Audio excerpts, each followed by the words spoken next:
On this show, we cover some sensitive topics. Though the obituaries may be outlandish, the people are real. Names have been changed or omitted in order to respect both the deceased and the survived by. While death is no laughing matter, some petty last words can provide some pretty entertaining comic relief. Welcome to Obituary.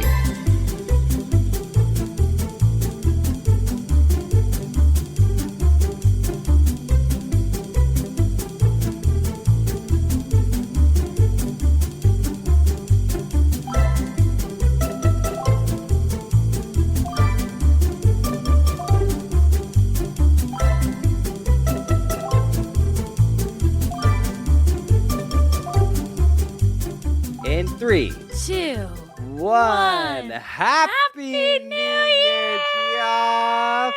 Welcome back to Obituary. I'm still Spencer Henry. And I am still Madison Reyes. This year, we're bringing you even more science Death? and hot girl energy, Ooh, baby. 2023. Baby. Oh, we're gonna knock your fucking skeleton socks off. Oh yeah, we still can't read, we still can't, Speak. we still can annoy the shit out of you. Two dumb bitches. That's what we are.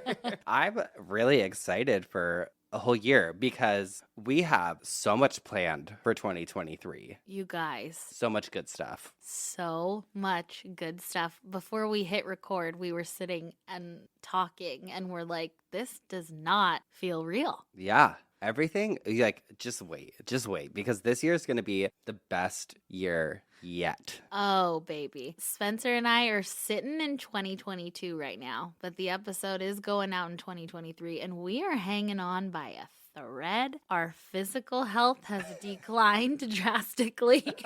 We have been on a decline. Okay, so here's the truth. I, as you guys know, had a really bad, like, cold virus thing. And it took me out for about a week. And then second I start coming out of it, Madison comes. Saturday night Oh, hits me like a ton of bricks, body chills, fever, headache. I literally was laying in our guest room because my husband's like, I just got over COVID. I can't get sick now. I didn't get COVID when he had it. yeah. So I thought, okay, cool. So I go sleep in the guest room. I have washcloths all over my body. I am thinking in my head, like, fuck, what if I start hallucinating because I'm so hot right now? I didn't. But the worst, like when you're a little kid and you get a fever and like your mom brings you Sprite, cold washcloths and chicken noodle soup. Like I haven't been sick like that in so long. No, it's such a weird thing. I think you got hit worse by it than I did, or you're just a big fucking baby. I want to cry even right now. I hate being sick. I am the biggest fucking whiny baby. See, and I live in a state of delusion where when I'm sick, I'm like, I actually can't be sick right now. Well, I was laughing because I was listening to last week's episode and I wanted to cut out a little snippet from you and like bring it here onto this episode because in it you're like, yeah, I was sick, but I'm totally fine now. Like, that's why you're here and da-da-da-da-da. And I wanted to be like, who is this? Excuse me? Because I'm fucking sick with whatever you had. You're the only one, too. I saw several people once I was feeling better. Well, actually, I think I saw you the earliest because you insisted on coming over to get a Christmas tree with me. I know. Hawking fucking big-ass 8-foot Christmas trees over my shoulder. It's kind of like a bound to happen situation. It's like when you have kids, it's like, okay, it's gonna happen. I know. I'm like, what are we, kindergartners? Like, we just keep passing it. Yeah. Well, hopefully we don't keep passing it back and forth anymore. I know. But I think we're in the clear after this.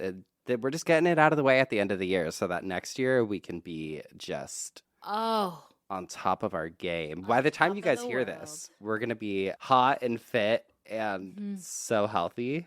Yeah. You won't even know. Yes. We're planning out our green juice recipes right now. Oh my God, we are. Meal prep. Imagine meal prepping. I could never because I don't even know what I want. I mean, Same. it's like a willpower thing I think people have that I For don't sure. because Totally. I'm somebody that lives to eat. I don't know what I'm going to want Tuesday at noon. No, my only motivation in life is truly dinner. Like, I am so excited for dinner every single night of my life. It's always anybody's guess what it's going to be. I could do lunch. I could do breakfast and lunch healthy every day. I really could. I could probably prep a lunch. Or like do like a daily harvest meal or something like that. Yeah, we do love those. But dinner, I never know. Yeah. I never know. Spencer, I had the scariest moment of my life last night. What happened? Being sick has been great for my sleep schedule. I hit that NyQuil at about midnight. Ooh, there's nothing like a good old NyQuil nap. Oh, I am out like a light by 12:30. Last night, however, I had a little relapse and I was up till 4. Okay. After taking NyQuil? No, I didn't take it. Okay. I was like up working on stuff. And so I get into my bedroom and Doris hops on the bed and she's doing the weirdest thing. Like she's opening her mouth and like putting her paw in her mouth. Like she's trying to get something out. And I'm like, oh, fuck, she's choking. She's choking. I'm like hand in her mouth trying to see. Then I flip her over. I start doing the Heimlich remover on her. Maneuver. What is it? The Heimlich remover. I thought we removed everything out of the trachea. It's called the Heimlich maneuver. It's a maneuver. It's an action, baby. It's a remover of whatever's in her throat. You know what? Call it what you want. Okay, so I'm doing that, and she's still doing this weird thing with her mouth. So I am freaking the fuck out, like my worst nightmare. So then I do one more sweep of my hand in her mouth, and she somehow had gotten like a twig from outside, and it got stuck on the roof of her mouth. Like a retainer? Like a retainer. Spencer, it was the scariest moment of my life. I could cry talking about it. And so, of course, Cisco's asleep, like, soundly, and he has work in the morning, and I run in. I'm like, Cisco! He, like, shoots up, like, what is going on? Doris, I think she was choking. I don't know. And he, like, shot up out of bed. It was just scary. That was the most dramatic way I've ever heard of a twig being stuck in there between their teeth. But glad our gal's okay. She's probably like, God, my mom's really crazy. I just want to chew on this stick. Oh my God. I was taking NyQuil every night that I was sick. It was amazing. Phenomenal. Because I didn't feel groggy or anything the next day. I feel like it was just how normal people probably feel when they go to sleep. Yeah. I mean, I try and do my best now. I have actually for probably like 6 months or so been cutting out caffeine in the afternoon and not drinking anything with caffeine it later in the day. But speaking of, I saw that like Panera. Have you seen this? No. Their lemonade apparently has more caffeine in it than like a venti Starbucks coffee. What? Yeah. People are going off about it online right now, and I'm like, huh. How? Is it like a lemonade tea? I don't know. I want to try it. Me too. I want to feel my heart bust out of my chest. Me too. I push it with caffeine. I know. You come over here at night. So, I mean, we always record at nighttime, but you've always got like your big coffee with you. I wish I could. Tired. I think it just contributes to my anxiety too much at night that I feel too crazy when I have it. It's not even like I feel wired or anything like that. It's just like my mind. Yeah. I need a lobotomy. Bad is what I'm telling you. I had an eventful week, though. I got to see some friends. I went to see Charlie Crockett. Yes. And that was so much fun. Did Hot Dog stay at my house for Charlie? No. It's when you went out to dinner. Because you came and dropped off a birthday present for Cisco. I think the night you went to Charlie. Was that it? Okay. I don't know where she was. She was walking the streets of LA. But he is such a good live performer. And there's something so attractive about him to me. Really? Ooh. He's got like moves. And he's always wearing like a good gabardine jacket and Wranglers. Is there a little sugar in his tank or no? No. Okay. So he won't be my the love of my life, but that's okay. He won't be your New Year's kiss. No. It'll be Hot Dog. Hot dog, my New Year's baby. Oh, sorry. Spoiler. I know, we keep talking in the past. I forget that it's going to be past New Year's. I wish we could record live every week, but that just wouldn't work. Wouldn't work, and we'd get in trouble. Yeah.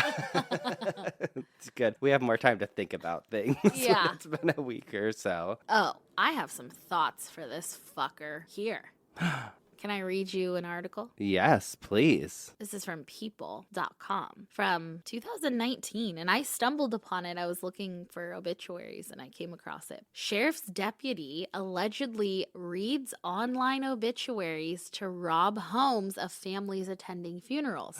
We've talked about this before. I know, and here, this is a real-life one. Janelle Garrick has been charged with a felony for breaking into empty homes while the owners were attending funerals. A former Jefferson County Sheriff's deputy has been charged with a felony for allegedly burglarizing the homes of people who were attending funerals of loved ones. In the release, prosecutors allege that Janelle, 29, broke into the homes of people who were listed as relatives of the deceased in local Wisconsin obituaries while they were attending the services. The incidents occurred at least half a dozen times from February 2018 to June 2019. Janelle was caught by the doorbell camera of a Watertown home in February 2018 while the owner was at a funeral. After entering and leaving the home, she left a note that read, "I was here to pick up the stuff through Facebook. I came into the house and the items weren't by the door. So I didn't leave my money. I tried Facebook messaging you, but you haven't responded." The owner later realized a checkbook was missing from inside. Over a year later, investigators managed to pull a fingerprint from that note and matched it to Janelle. What a fucking dumbass. Dumbass. A share? Why? You're supposed to protect your community. That's your story. Mm-hmm. And then here you are robbing people at their most vulnerable, you piece of shit. You're not protecting, you're just serving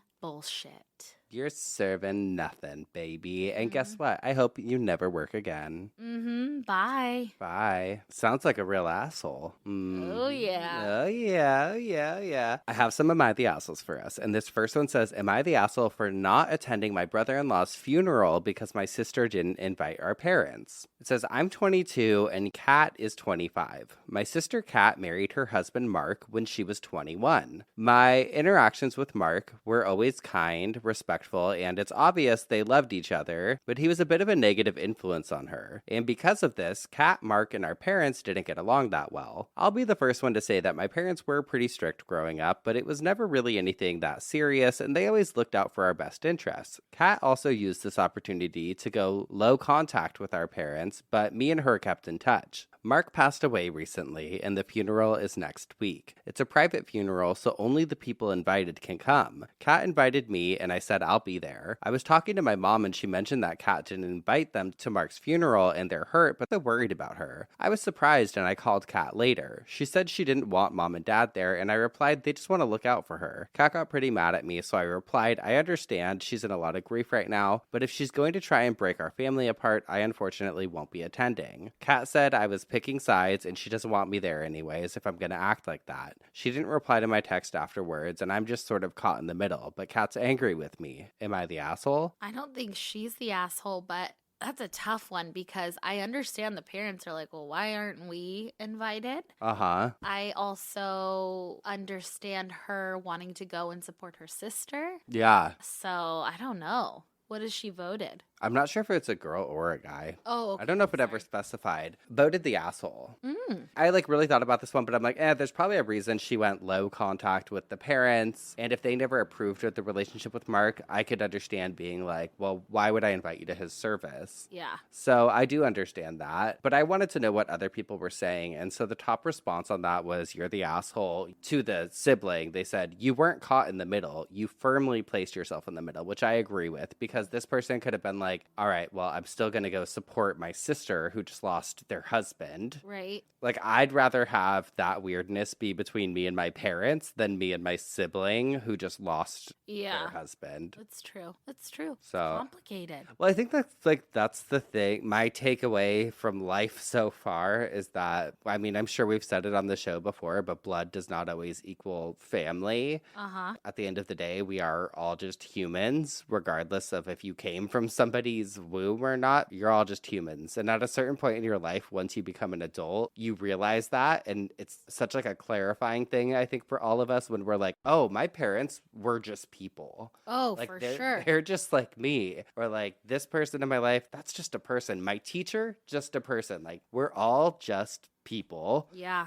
And we're all just trying to fucking do whatever we think is right. Mm-hmm. We all have things, even if we had a perfect childhood. It's like there's always things we're going to resent our parents about. There's always things that we're going to be upset about. Like, that's just life. And then when you do put it into that perspective of like, they're just humans. They're not like these superheroes. Well, and if that's your sibling, if your sibling has boundaries with your parents, they're setting them for a reason. I mean, you gotta respect it. Yeah. Or you can not, and that's your choice too, but then you do have to deal with the repercussions. There's actually a really good podcast that I've told you about. I sent it to you recently, and I've been telling a lot of people about because my therapist sent it to me, and it's from the Unfuck Yourself podcast. And I don't think they're on iTunes or Spotify, but they have a website. I'll link it in the show notes for this episode. Remind me. But it's a really good podcast about boundaries, and it completely changed the way that I thought about the way I place boundaries in my life. And it really emphasizes the fact that, like, when you're setting boundaries, it's for yourself. It's not for other people. You cannot change other people's behavior. Like, you're doing it for you. But it's only like a 20-minute listen, and my therapist probably is not listening. God forbid. But sometimes she sends me recommendations for things, and like I'm like, oh, I'll get to it later, or like, oh, I'll read it later. But this one, I was like, I had 20 minutes in the car, so I'm like, oh, I'll just listen to it. And I was like, oh shit. Nice. For sure. So I've been trying to share it with people because I think it's a big discussion nowadays that I'm so glad we're having just about setting boundaries, especially around the holidays and all of that. It can be so hard and difficult. So hard. But if you really understand your reasonings behind doing so, it's a lot easier to stand firm in your decisions. Absolutely. Boundaries. Boundaries, therapy, it's working. Oh my God, may I have better mental health in 2023, please. You have set boundaries here with where we're sitting today. I did set a boundary. Physical boundaries. Because Madison is still sick. I moved us from the office to my living room, and we are 10 feet apart. Yeah. Boundaries. I set it all up, though. I love it. I made it work. I love it. It's just kind of spices it up. We gotta spice it up every once in a while. There's a huge can of Lysol disinfectant spray right in front of Madison's face. God, my voice is just, of all days, just giving out. Earlier, I don't know if we were doing cameos or ads, but it was giving kind of Heather Dubrow. Ooh, we love her. All right, this next Am I the Asshole says, am I the asshole for refusing to use my last 2 PTO days for a funeral? Okay, let's hear it. My 25-year-old female partner, 27-year-old male, his aunt died a few days ago, and her funeral is in a couple of weeks. I've never met this woman in the 8 years that me and my partner have been together, as she lives quite far away. My partner asked if I could take 2 days off to travel and go to the funeral. I explained that I only have 2 days of PTO left, and I didn't want to use both of them for a funeral, but I didn't mind using 1 day if we could travel there and back in the same day, which is around 8 hours total. Okay, compromise. He flipped and called me selfish and said, fine, we won't go. I said he was able to go on his own, but he doesn't like that idea. I then said I didn't want to use the rest of my PTO days for a funeral for someone I've never met. I apologized and stated that I didn't think it was fair he expected me to use my PTO that I saved for emergencies to go somewhere I didn't want to go. He hasn't spoken to his aunt in 10 years, so I think he feels like this is his chance to say goodbye. Am I the asshole for not using my PTO? Oh, God. I kind of think you are the asshole. I mean, boundaries queen. We love that. But I feel like if your partner is asking, maybe you should. I would. I don't think she's an asshole for it, but I also understand. Those are thoughts I would have in my head or thoughts I would tell you. But I would. You would. You'd call me and you'd be like, he hasn't talked to her in 10 years. I don't want to go. Yeah. But I also remember the days of PTO, and those are precious. Those are precious little gems. They edited to add, I found out the whole family's going up anyway, so he wouldn't be alone by himself. His brother's partners aren't going, as they've ever met her either, but he still expects me to make the effort. So then they added, I've asked my work if I could possibly work from the hotel for the 2 days so I can still be with him, support him, and keep my PTO days. And then they added a final edit that said, I'm now working from a hotel and taking a few hours off for the funeral/wake. My partner's happy with this, and so am I. Thanks for your opinions. And I just love that it got resolved. Good compromise. We did it. Like, okay, still went, but was able to just work from home a little bit. I mean, it seems like the majority of the time that we have assholes, we're kind of left hanging. Like, what's going to happen? I know. She rounded it out, didn't leave us hanging. I love that. And she was voted originally not the asshole anyways. I mean, I do kind of agree. Like, I know some families drive the respect thing home so much, but like, if it's someone you haven't talked to in 10 years, I don't really think there's an obligation for you to even go to the funeral, let alone. Yeah. A lot of times you're doing it for other people. Like if one of my mom's relatives who I've never really spoken to passed away and I hadn't talked to them in 10, 15 years or something, I would be going to the funeral out of respect probably for my mom, or like I know that if my family was going, I would go. But also if my family wasn't going, I'd probably be like, oh, I don't think I'm going to go. Yeah, I just think about if it were me in his shoes, like, oh, God, I really don't want to go to this alone. Can you please? That's the thing. And as a partner, I feel like you should. Yeah. Kind of an asshole, but we get it. Yes. They found compromise. Well, I am up first this week. You got a little side bitch for us? I sure do. I have a big side bitch. Oh, baby. 2023 starting off bigger and better than ever. Big boy. Okay, do we all remember the Jolly Green Giant? How could we forget? You know, like on the pecans, right? I don't know. Was he on the string beans? String beans. String beans. Okay, yeah. Okay. Well, we have an obituary for him. He died. Oh no. R.I.P. Mr. Big Jolly Green Man. Oh, Green Giant 54.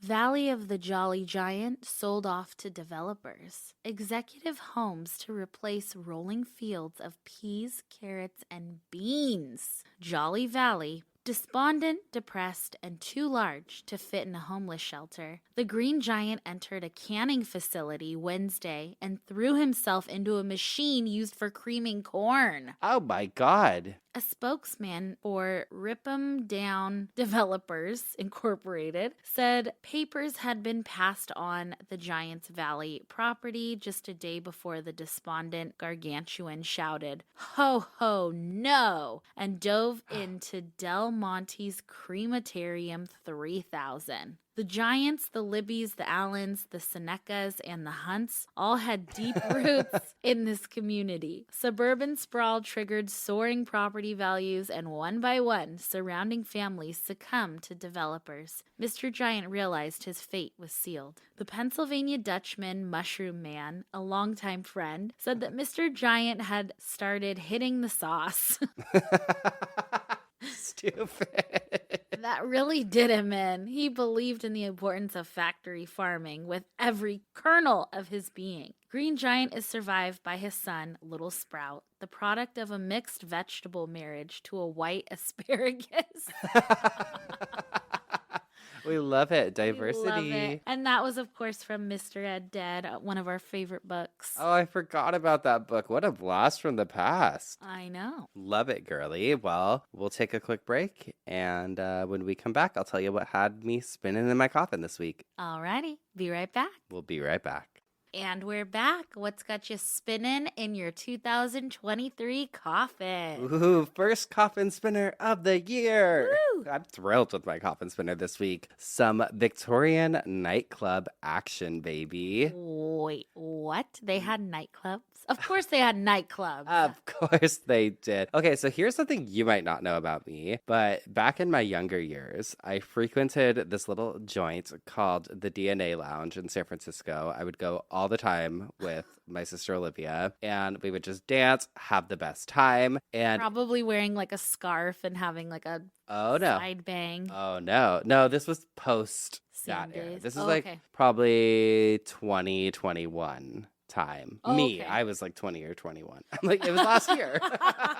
Imagine. No, but okay. Every Monday night, it was goth night. Oh. And we lived for it. Okay. The looks we would get. My sister is like a blonde babe. And one time we were there, it was like out of a movie. This girl came up to Olivia and she was like full on dressed to the hell. Yeah. Dressed to hell. And she comes up and she hissed at us and turned to Olivia and said, "What are you doing here?" No. What did Olivia do? I mean, Olivia's not very confrontational. She's probably like, "What?" I know we laughed about it because we're like, it's so quintessential. Like, oh, it's like in a 80s movie. Yeah. I don't know. It's comical. But come with me, girly. Come with me, Geoffs. Let's step back in time to Paris in the 1890s and learn about the heaven and hell nightclubs that were all the rage for those looking for a macabre night out on the town. Oh my God, I can't wait. It's called Heaven and Hell? Yeah, okay, so it's so fucking cool. There's not a ton of information out there about it. If any of our Parisian cult babes are listening, forgive me for mispronunciations, first of all. And second of all, if you know anything about these, please let us know. Yes. But Gizmodo.com did an article on this, and they said that Paris of the 1890s had several supernatural nightlife options, each of them with marvelously outlandish gimmicks. In the 1899 book Bohemian Paris of Today by William Chambers Morrow and Edouard Soussel, the authors visit several of the City of Light's darker drinking destinations, such as the Cabaret du Néant, aka the Cabaret of Nothingness. It's in the neighborhood of Montmartre. At this gothic night spot, visitors pondered their own mortality as they drank on coffins, and they were served libations named after diseases by monks and funeral attendees. Recalls Morrow. Large, heavy wooden coffins resting on bears were arranged around the room in an order suggesting the recent happenings of a frightful catastrophe. The walls were decorated with skulls and bones, skeletons in grotesque attitudes, battle pictures, and guillotines in action. Oh my God, I would die to go see one of these. Death, carnage, assassination were the dominant note, set in black hangings and illuminated with mottos on death. And I read about that same establishment in an article from Mental Floss, and the description was fantastic. Like, the imagery it gave me, it said, quote, "The entrance was draped in black mourning crepe with white trimming, and instead of a bouncer, a pallbearer dressed in a black cape and top hat stood outside. Enter, mortals of this sinful world. Enter into the mist and shadows of eternity, and may God have mercy on your souls." No detail was ignored. Bells tolled, a funeral march played, and the place even smelled like a charnel house, according to Morrow. The waiters were also dressed like pallbearers and addressed the drinkers as macabres, French slang for a corpse, particularly those found drowned in the scene. A drink order was relayed to the bar as 1 microbe of Asiatic cholera from the last corpse, 1 leg of lively cancer, and 1 sample of our consumption germ. Wow. While seating at the candlelit coffins and enjoying their poisons, guests were treated to a discourse on death. There, seated on small black caskets, they watched as a member of the audience stepped right into an illuminated coffin at the front of the room and seemed to be transformed into bones right in front of their eyes. What? Dinner and a show, well, drinks and a show, baby. This was actually a famous Victorian illusion known as Pepper's Ghost. And I came across Pepper's Ghost. I kept coming across it when I was looking into these places. And this was accomplished by shrouding the skeleton to be in fabric, fitting him or her precisely into the coffin, and then using a series of lights and glass plates to reflect the image of a skeleton from one side of the room onto the person in the coffin. And this was named after an 18th century British scientist, like this trick, named John Henry Pepper, who developed the trick. And it's still used at theme parks, and it was a technique behind Michael Jackson's appearance at the 2014 Billboard Awards. So it's like a magic trick, essentially. Pepper's Ghost. Yeah, Pepper's Ghost. Sadly, none of these cabarets survived World War II. And one of the articles I read was like, which was probably a good thing, like given the macabre situation at the time. Yeah. But a selection of images are still available online. And I feel like these places were probably so sick. Now I just don't know if they could be replicated without being cheesy as hell. I know, or I know. like a magnet for steampunks. Yeah. You know, that's like what I picture now because I was like, God, that sounds so cool. But I'm like, of course it's cool. It's 1890s Paris. Yeah. It's like, I just love that they had their like alternative people. uh-huh. Well, I know the Victorian age is death. Like that's how I would explain it. Like they were so into death. God, that's so cool. Isn't that cool? I was thinking of it and I'm like, I think it could work if it was somewhere that has really good architecture like Paris, or I feel San like Francisco could probably have one too because the buildings. I feel like Disney could do it. Disney? No, Disneyland? it'd be cheesy. No, really? I think so. Because think Okay. about like Disney has like that tiki bar, which is so Which great. is so good. And so well done, but it doesn't have the feel, like the grit of a real tiki bar. Yeah, And I love a tiki bar. so do I. Oh, speaking of bars, Tell everybody about your bar experience. I went to a bar and I fell off the wagon. No, I'm just kidding. Oh God, no. Imagine. No, nobody wants that. At this time of year, they turned this one bar in downtown LA into a place called Blitzen's, which is a Christmas themed bar. Everything is so Christmased out. It was so much fun. They have tons of like cocktails and mocktails, both non-alcoholic and alcoholic versions of hot ciders and all that shit. I was loving it. I love that so much. All the pictures you showed me were like magical. So much fun. Speaking of cabaret, you were talking about. Uh-huh. We're going to a Christmas cabaret tomorrow night. Oh, we are. Our first date night in Oh my God, in ages. weeks. In weeks. We are. We're going to the Countess's Cabaret. I wish she would do a Halloween one. See, she could do it. Uh-huh. 1890s Paris. Yes, Miss Countess Luann, just the royalty. Okay, wait, I'm not done with my coffin spinner yet, Okay. though. Okay, so I was looking because I was like, does anything like this exist today? And there's something called Death and Company or Death and Co. in downtown LA, or in LA somewhere. I'm not sure where, but I couldn't really get the vibe. I was like trying to see if there's a backstory on the website or anything, and it seems more it's just kind of like a dark ambiance. But I found an article from foodandwine.com on 9 horror-themed restaurants around the country to indulge your inner ghoul. Cool. Some of them looked very cheesy, but some of them look kind of cool. Okay. They have, first up on their list is Beetle House, which we know, we've seen it. We haven't been there, but that's right there on Hollywood Boulevard. Uh-huh. We walked past it the other day, remember? Yeah. Beetle House now has locations in New York and Los Angeles. I mean, it takes inspiration from films like Nightmare Before Christmas, Edward Scissorhands, and of course, Beetlejuice. And when they first opened, they were booked up months in advance with people eager to try their dishes like Edward Burger Hands, the Veggie Corpse Burger, and the Walking Steak. But there is one in Hollywood, and then there's one on 6th Street in New York, too. The second on their list was Mario's Double Daughters, Salado, which is in Denver, Colorado. And it says, with a huge artificial tree, oversized red booths, a railing composed of axes, and a signature blood red cocktail on tap called Go Fuck Yourself Juice. It's no wonder that the most common descriptor for this Denver-based bar is Tim Burton-esque. Named for its co-owner Mario Guccio's daughters, conjoined twins who passed away, Mario's Double Daughters Salado serves pizza from the adjoining Mario's Two-Fisted Pizza. Wow. So if you're in Denver. That sounds cool. Uh-huh. Okay, then there's the Jekyll and Hyde Club. And it's known as New York's only haunted restaurant and bar. It's the only restaurant in New York, actually. Oh, yeah. Yeah, they're not known for their food or anything. No. It's New York's only haunted restaurant and bar. Jekyll and Hyde Club is the ultimate spooky, kitschy dining with costumed waiters, secret doors, things that pop out at you, and decor like a creepy explorer's club. To truly enter an alternate state of being, try one of their house cocktails like Death by Poison or The Alter Ego. Ooh. Jekyll and Hyde, Alter Ego. Get it? Got it? We should go for my birthday. We should. Next up is Muriel's in Jackson Square. And it says there's plenty of restaurants claimed to be haunted, but Muriel's in Jackson Square in New Orleans truly embraces its ghost. Separate from the main dining and drinking areas, the Seance Lounge is decorated like the 18th century bordello the building was once home to.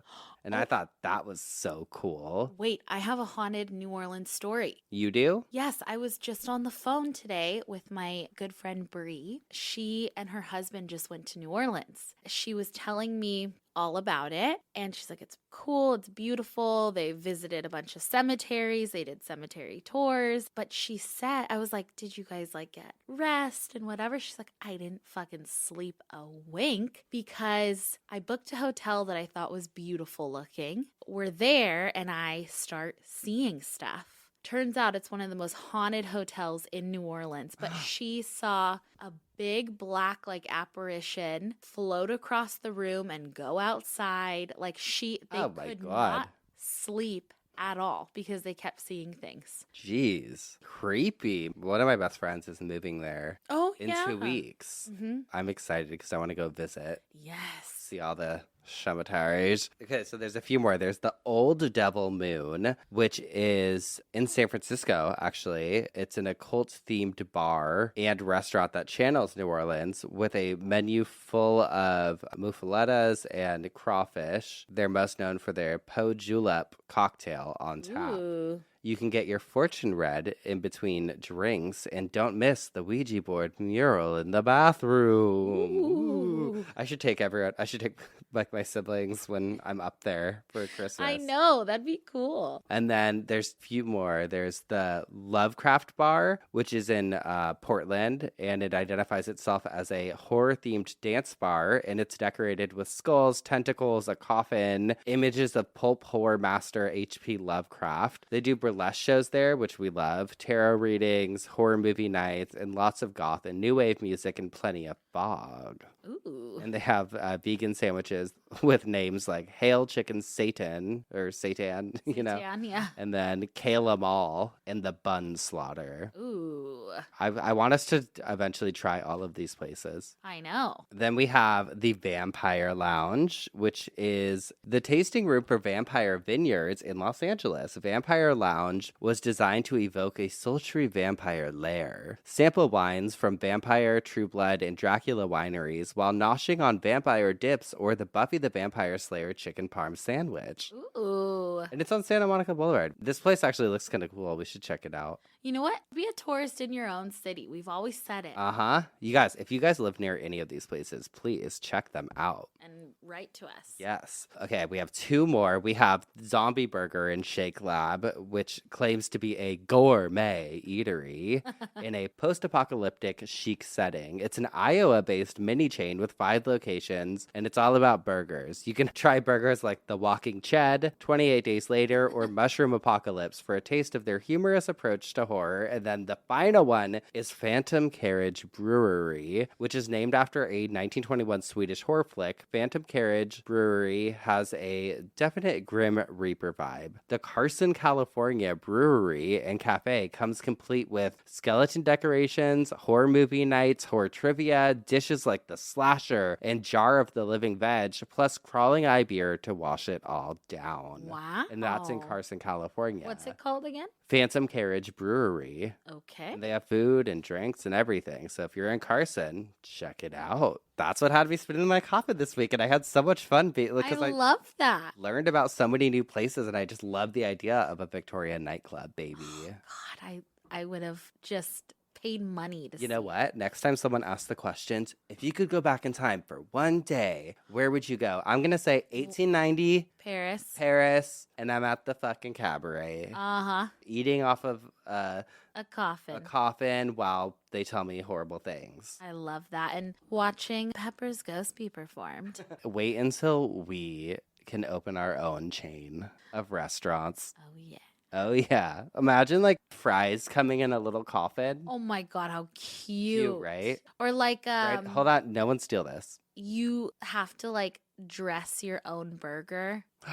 Uh-huh. And, like get it ready for the funeral. Yes. Oh my God. We've got ideas. All of the drinks can be different embalming fluids.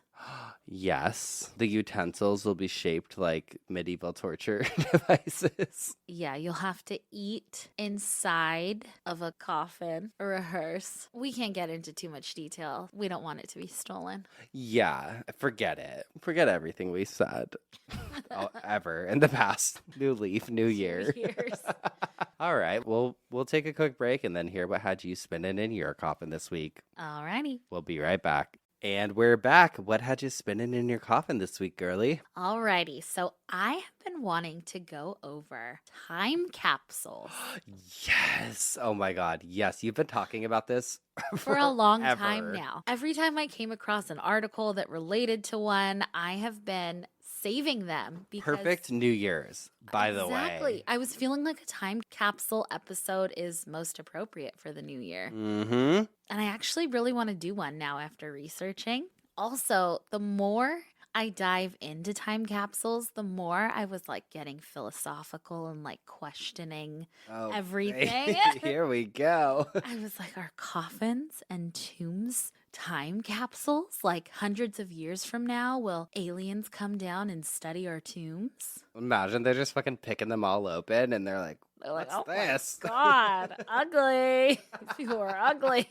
So let's get into it. What is a time capsule? I'm sure most of you know. If you don't, though, a time capsule is like a vault, big or small, of things that one intentionally buries and then opens for future people or our future selves to view again. Time capsules have been around for ages, but the term time capsule was not coined until the late 1930s. Oh, really? Yeah. Most of the time capsules are intentional. However, there are some pretty eerie, unintentional time capsules. I'm going to cover a little bit of both. Ooh.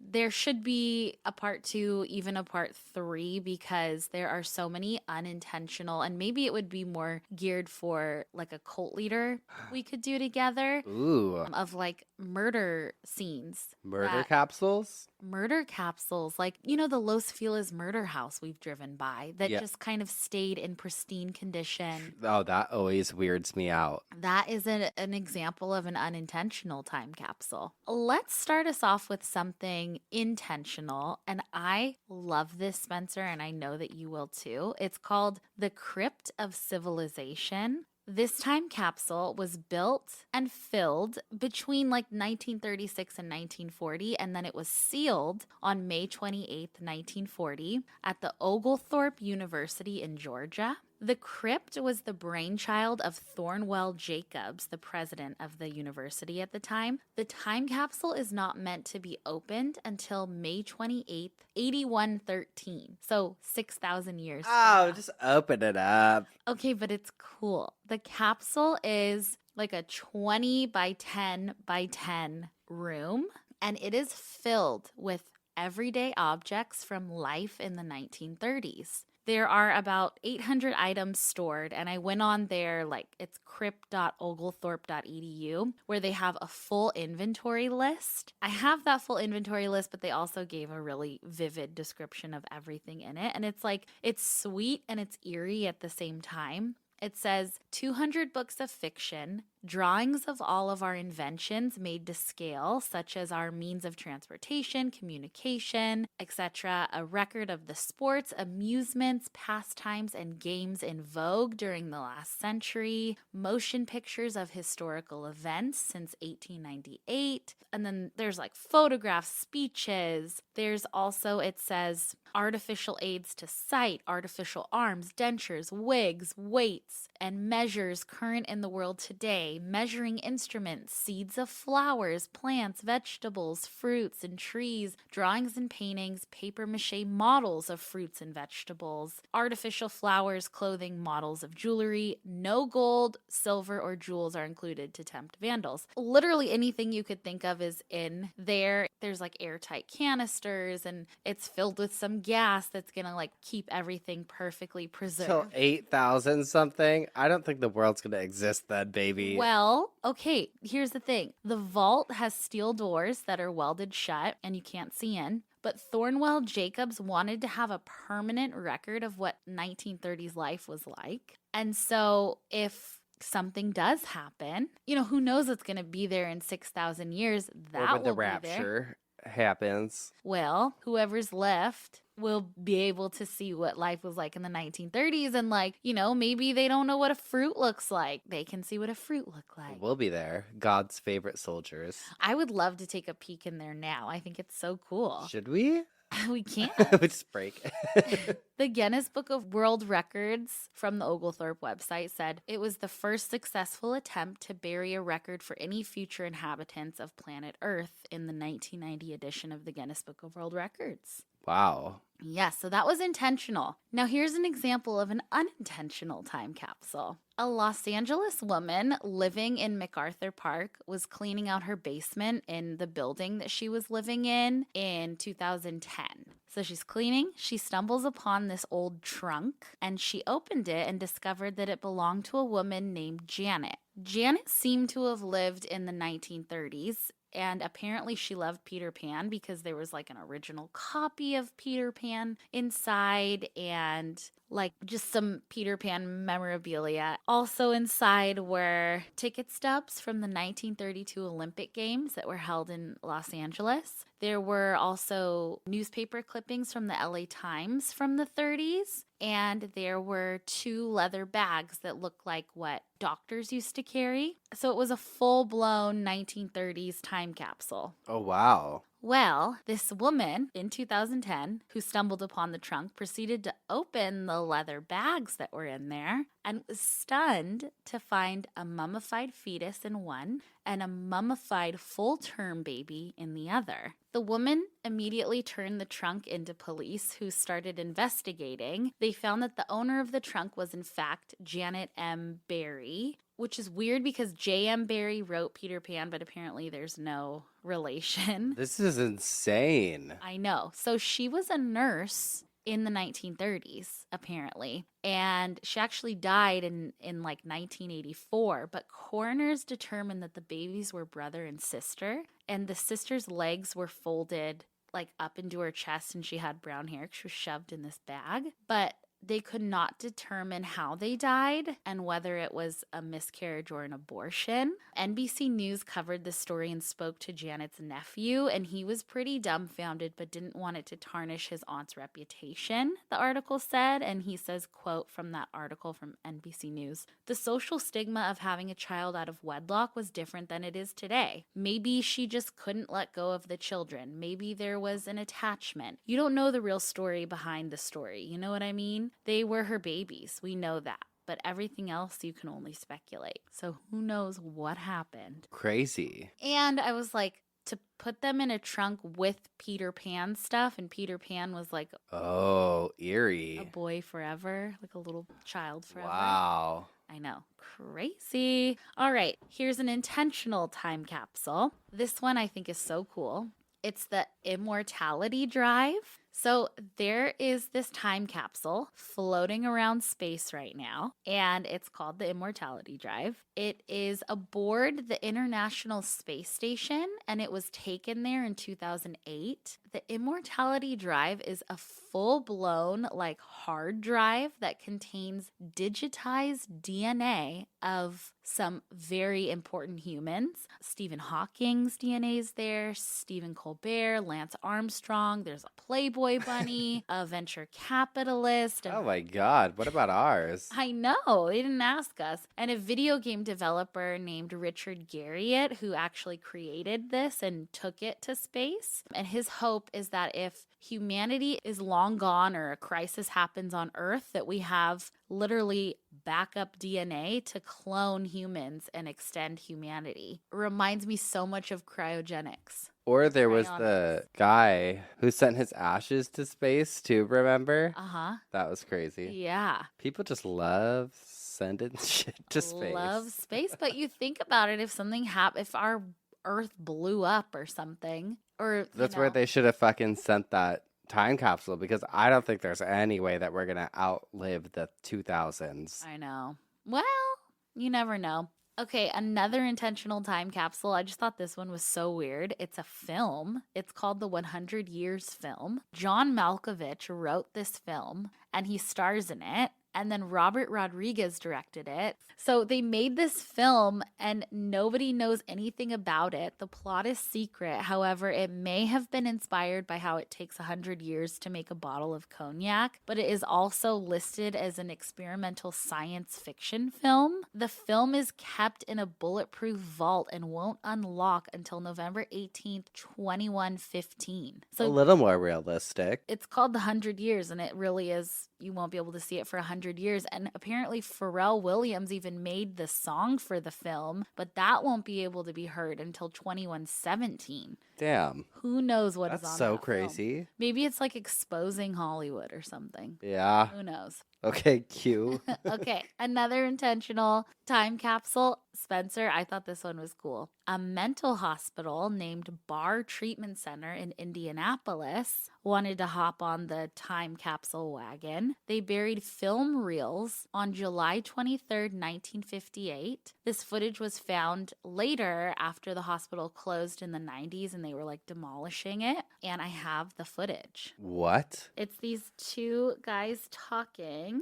They're two doctors and they're talking about, well, they show like the opening ceremony, they show the grounds of the mental hospital, and then they also talk about some of their like experiments and stuff. I wonder what their reasoning was. I'll tell you.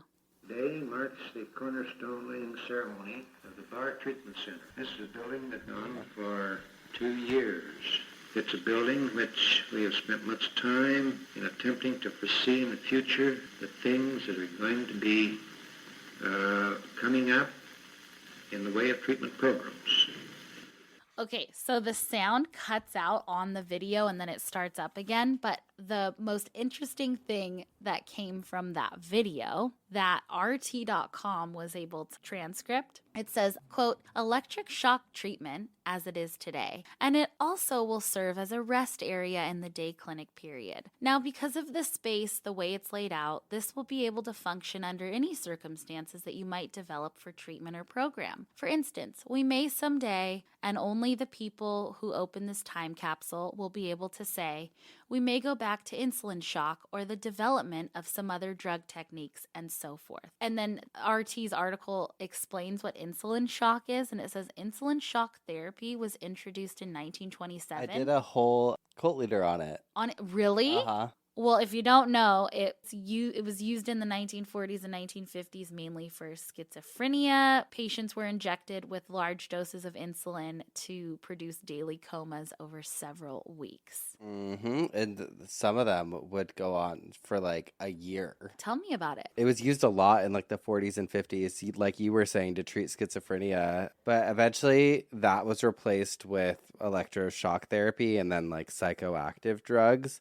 But they did it at this place called the William Allinson White Institute in New York. I don't remember entirely, but I know that they used it also, I believe, to like help treat people coming off of like other drugs. Okay. And basically they would put them into the comas or whatever. And then it started with like one person that they had accidentally given too much insulin to, and then they were in a coma. When they came out, they were like much more clear-headed and they felt like they We're on to something. Yeah, they were like, oh, okay, this worked for this person, so let's start doing that. Did they kill people? It was basically like pre-lobotomy, I feel like, their way of dealing with issues. And then eventually they changed and they were like, let's actually just shove a knife through someone's eye socket.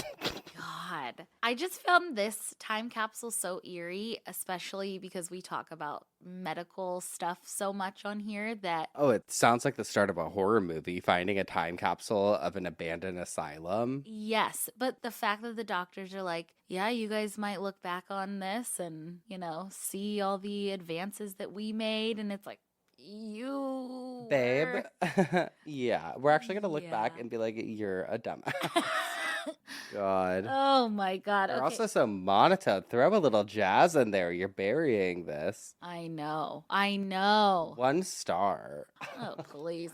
All right. The last time capsule I'm going to leave you with is an unintentional one. In 2016, a woman in North Carolina bought a time capsule from her neighbor. So it was a one of those big freezers. The neighbor was using it for her church's Sunday school class as a project on time capsules. So they were like keeping this time capsule in this freezer. So the neighbor sold it to her other neighbor and was like, we don't need it anymore, but the church is going to send some people over to empty out the inside of it. It's a great freezer. It works. I'm only selling it for $30, okay? But that neighbor couldn't stay because she was like, I'm going to sell you this and then I got to go see my mom in her new nursing home. Like, she's super sick. I'm going to spend some time over there. Let me know if you need anything. So the woman waits and waits all day with this freezer and is like, okay, the church still hasn't come to pick up what's inside and I want to use it. So she opens up the freezer and inside is her neighbor who sold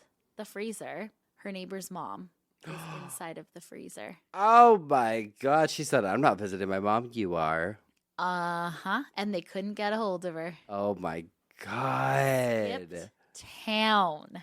Damn, that's crazy. Oh, who knew time capsules had such a sinister history? I know. There are so many cool time capsules that like didn't really go with the show, but there are a ton of eerie ones that we'll cover again.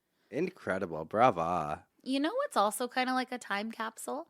What's that, Madison? An obituary. Why, I think you're right. An obituary is a great way to memorialize someone. Let's hear it. Patrick Lee Martin, aka The Baby, changed his address from 27052 to Heaven's Glory Land Way. Wow. No text or emails accepted. Only knee-mail. Oh, you better get on those knees and pray. On your knees and pray if you want to talk to him. Patrick, 35, unexpectedly passed away on Tuesday, November 30th, 2021 at Forsyth Medical Center. Patrick was born on April 21st of 1986 to Ronnie Mason Martin and Maxine Mabe Martin. Patrick was employed by Pick and Go Exxon in Rural Hall and was a member of the Forest Chapel United Methodist Church. In his spare time, he enjoyed playing video games, shooting pool, watching sports, and spending time with his friends and family. He was a diehard UNC and Carolina Panthers fan, and he never met a little kid that he didn't love, and everyone knew how much Patrick loved him and affectionately called him Patty. He was preceded in death by his father, stepfather, paternal grandparents, and maternal grandmother, and is survived by his mother, sister, fur baby, special cousins, and 2 special friends. And then it just gives the funeral information, but an email really did it for me. You. Really yeah. sent me over the edge. I love that. I love a pun. Me too. Who do you got? Oh, this is someone I think we both love. Big Ange. You know that I just did a rewatch of the first 2 seasons of fucking... Remember? I didn't even think about that. What are they called? What's the show called? I literally Mob Wives. Mob Wives. I just watched the first 2 seasons. Oh my, it's so good. So good. We should watch it tonight. Well, let me read you her New York Times obituary. Angela Raiola, the formidable but lovable reality TV star known as Big Ange, who attracted a cult following on VH1's Mob Wives, died early Thursday in Manhattan. She was 55. She died from complications of cancer in a hospital after she contracted pneumonia, Jennifer Graziano, the show's creator and executive producer, said. Big Ange, whose nickname stemmed from her larger-than-life personality and her apparent fondness of augmentation by plastic surgery, was a niece of Salvatore Lombardi, known as Sally Dogs, of the Genovese crime family. She had been open not only about her illness, but also about her past struggles, including a felony drug conviction. Even as her health worsened, she documented her life on Mob Wives and couples therapy, also on VH1. The cameras rolled as she detailed her discovery of stage 2 throat cancer and later the removal of a lemon-sized tumor from her throat. She also documented a medical visit in which a doctor told her she had to have a biopsy on her lung. A longtime smoker, she was frank about how difficult it was for her to kick the habit. She discussed her condition on the Dr. Oz show, revealing that she had stage 4 lung and brain cancer. I was smoking for 40 years, she said. I think whoever smokes should quit, and if they didn't start, don't start. She is survived by her husband, Neil Murphy, 2 children, Anthony and Raquel Dionofrio, and 6 grandchildren. God rest her soul. I fucking love Big Ange. She was just a gem. A gem. Truly. Uh-huh. I don't want to watch Mob Wives. I just want to watch her. It's just a Big Ange montage. R.I.P. girl. R.I.P. girly girl. Well, we've spun in our coffins. We've bitched our obituaries. I guess it's time for some dumb Ass. criminals 2023 version, baby. What do you got? I love Who do you got? so much. This is an article from the New York Post that I came across this week. Okay. An officer from the Arizona Department of Public Safety noticed a driver speeding in the high occupancy vehicle lane on Interstate 10 on Tuesday with a suspicious looking rider in the passenger seat, the department said. By the way, I never knew what HOV stood for. High octane vehicle? High occupancy vehicle. Oh, it's high Say octane. octane? Yeah. Octane's like gas. Think about it. It's like the fucking carpool lane. Yeah. Okay, well. Whatever. Anyways, so they pull over the driver, and there, sitting in the passenger's seat, is a giant inflatable Grinch. The police department shared a photo of the blown-up Grinch, waving with his right arm with a white and red scarf around his neck next to the blurred-out driver. While police said they enjoyed the festive flair of the stunt, the driver was still issued a citation for driving in the HOV lane alone, which is illegal. Let me show you. I was laughing when I saw it. Oh my God. They really tried it. Oh, God. Oh, I love that. Points for creativity. I know. If I were a cop, like, how would I pull over someone like that? Come on, it's the Just let 'em Grinch. live. Don't be a Grinch. Don't be a Grinch. She was in a pinch, and that's all I got. Who do you got? I got. All right. I have a dumbass here. On Saturday, November 19th of 2022 in Cape Coral, Florida, this woman, we got to talk about her. I want to be as motivated as this woman, okay? 53-year-old Tracy hit the gym at 3 a.m. on a Saturday, honey. She was getting her goals smashed. The only problem is that the gym that she went to, called Smash Fitness, was not open at that time. That didn't stop her, though. She went inside the closed business anyway, the closed and locked business anyway, and this set off alarms inside the gym and outside, and Tracy was allegedly so unfazed that when officers arrived, they walked up to the door, and she was behind the front desk. Oh. And she walks up to them and opens the door and unlocks it and lets them in. And she's wearing Smash Fitness merch. Oh. Like, she already got into all the merch. And she was also eating a protein bar and drinking a protein shake. Honestly, good for her. Good for her. She also had the computer open and was looking through the point of sales tab on the register. She told police that she didn't know how she got here, but she was kind of cold and kind of hungry, and so she helped herself. And then she got pissed at the officers because they just kept questioning her, and she tried to grab their taser, their handcuffs, and their keys. Oh, no. She started yelling profanity, and then she kicked one of the officers in the chest. And she was arrested and is facing charges of battery on a law enforcement officer, burglary, possession of drug paraphernalia. There was a pipe in her purse that contained fentanyl, and charges on resisting with violence and petty theft. Damn. Tracy, girl. Tracy, that's not how to do it. You almost got it right. You almost did. You almost did it. Oh, my She's like, God. my New Year's resolution is Hit the gym. hit the gym, baby.